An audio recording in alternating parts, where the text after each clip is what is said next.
You are listening to Second Chance Ministry Radio. The Gospel of Peter, presented by Professor Bart D. Herman. For the narrative Gospels, I want to use the Gospel of Peter, a Gospel discovered in the 19th century, a narrative of Jesus' trial, death, and resurrection.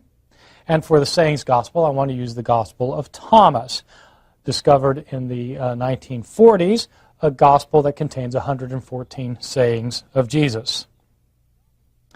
The Gospel of Peter is one of the most interesting among our non-canonical Gospels. It was discovered at the end of the 19th century in the tomb of a monk in Egypt.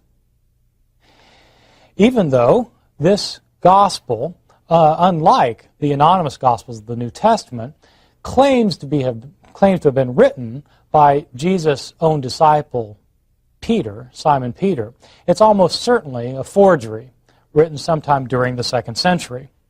It wouldn't be appropriate, of course, to call the New Testament Gospels forgeries because they don't claim to be written by Matthew, Mark, Luke, and John. This book, though, does claim to be written by Simon Peter, and since it wasn't, it appears to have been forged.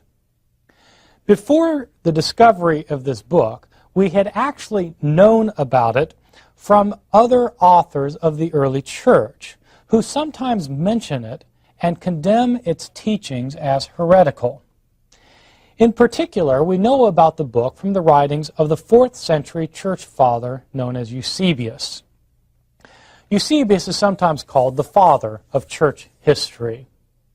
In the early 4th century, Eusebius produced a 10-volume work called the Ecclesiastical History, or the Church History, which gives an account of Christianity from the days of Jesus on up to his own day.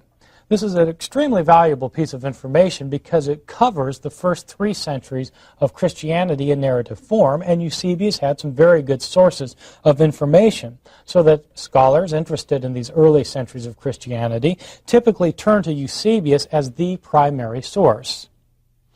Within this 10-volume account, Eusebius mentions the Gospel of Peter at one particular point. He's telling a story about a bishop in the 2nd century, a bishop of the city of Antioch in Syria, a bishop who was named Serapion. Evidently, Serapion knew of the Gospel of Peter as a book that was being read in some of the churches that were under his authority. Initially, Serapion approved the reading of this Gospel since it was allegedly written by Peter. Someone warned Serapion, though, that the book, in fact, contained heretical teachings. And so he decided to examine it himself, and when he did so, he came to think also that the book could be dangerous, that it may contain a heretical theology, and so he forbade its use. Eusebius describes this event. Unfortunately, Eusebius doesn't quote extensively from this gospel that Serapion had forbade. The reason that's unfortunate is because the Gospel of Peter that we've discovered is only a fragment of the gospel, and none of the fragment that we have now is quoted by Eusebius, so that we assume that, in fact, Eusebius is talking about this particular book, but it's not absolutely certain. The Gospel of Peter that we have before us is a gospel that begins in the middle of a sentence and ends in the middle of a sentence. In other words, it's just a fragment that was discovered in this monk's tomb. It begins, I'm quoting, by the way, from the Gospel of Peter itself in an English translation. It's available in a number of different places. This is a collection of texts of early Christianity that I edited, the New Testament and other early Christian writings, which gives all of these early non-canonical texts as well as the canonical ones from the 1st century of Christianity. The Gospel of Peter begins as follows. None of the Jews washed his hands, neither did Herod nor any of his judges. As they did not wish to wash, Pilate got up. And then Herod the king ordered the Lord to be taken away. Begins in the middle of a sentence, obviously beginning with the account of Pilate right after Pilate has washed his hands, as he does in Matthew's Gospel. We're told that none of the Jews washed their hands. nor did Herod. The account also ends in the middle of a sentence. At the very end of the text, it says, this is after Jesus has been raised from the dead, we, the 12 disciples of the Lord, wept and were much grief-stricken. But I, Simon Peter, and Andrew, my brother, took our nets and went to the sea.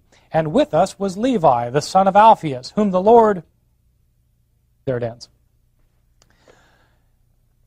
In between these two sentences, the fragmentary beginning and the fragmentary ending, is an account of Jesus' trial, his crucifixion, and then his resurrection. In many ways, this account is very similar to what you get in the accounts of the New Testament. The basic figures are the same. You have Herod, you have Pilate, you have the Jews, you have Jesus. You have a guard posted at the tomb, you have people experiencing Jesus' resurrection.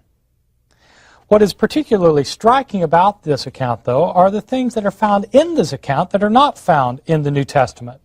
Differences of emphases and differences of content. This account is striking for several reasons. First, because in this account, the Jewish people are held to be even more liable for Jesus' death than they are in the New Testament Gospels. In this account, the Jews know full well that they have sinned against God by condemning Jesus. Not only do they urge Pilate to have Jesus killed, in this account, the Jews actually do the dirty work themselves. They later regret it, fearing that now God will destroy them and their city. Verse 15, it was dark at noon. The Jews were worried and anguished. The text says, indeed, they had fulfilled everything. They brought their sins to full fruition on their heads. Later on, verse 25, the Jews, the elders, and the priests, knowing what evil they did to themselves by killing Jesus, began to beat their breasts, saying, woe on account of our sins, the judgment and the end of Jerusalem are at hand. In this account, interestingly, it's not Pilate who orders Jesus to be crucified. It's Herod, the king of the Jews, who orders Jesus to be crucified. This account heightens the culpability of the Jews in Jesus' death. That's one distinctive feature. Second distinctive feature. In this account, Jesus does not appear actually to suffer. Most striking is when he's on the cross. Verse 10, they brought forth two criminals, and they crucified the Lord between them. He was silent as if he felt no pain. Silent as if he felt no pain. We know of Christians in the 2nd century who believed that Jesus himself was fully divine. Because he was fully divine, he wasn't really human. Since he wasn't really human, he couldn't really suffer and die. So that in this account, Jesus doesn't feel any pain. It sounds like maybe this is that kind of understanding of Jesus, that kind of Christology in which Jesus isn't fully human. Third distinctive feature of this account is a narration of the resurrection of Jesus itself. As I indicated in an earlier lecture, the Gospels of the New Testament don't narrate what happens when Jesus emerges from the tomb. This account does. We're told that after Jesus had died and been buried, he's placed in a tomb. They set a guard by the tomb, as they do in the Gospel of Matthew.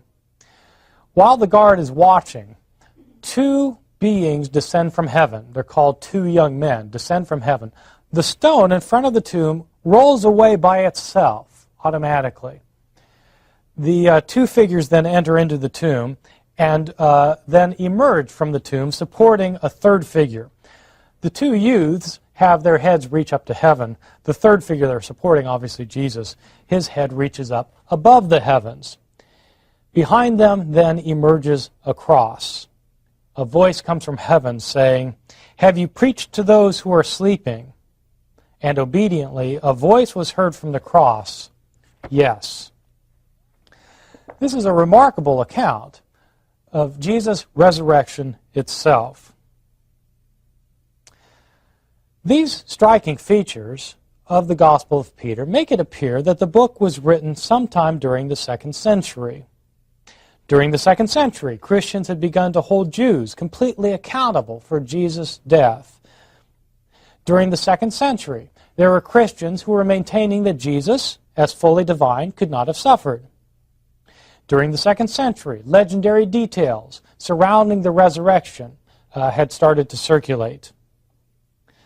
One of the leading questions then about this book is, if it was written in the 2nd century, did it have access to the earlier Gospels? Matthew, Mark, Luke, and John. It's a plausible theory that this account had read earlier Gospels and had recorded its narrative in light of what it had read. Especially there are close connections with the Gospel of Matthew. On the other hand, it's striking that in the Gospel of Peter there are no lengthy verbatim agreements, word-for-word agreements between this account and the earlier accounts, which may suggest that instead of actually having read these earlier accounts, the author of the Gospel of Peter had heard oral traditions similar to those found in the earlier Gospels and had then written his own account based on the oral traditions he had heard.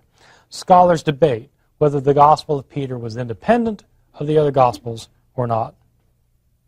That then is a brief overview of one narrative Gospel account, the Gospel of Peter. Thank you for listening on Second Chance Ministry.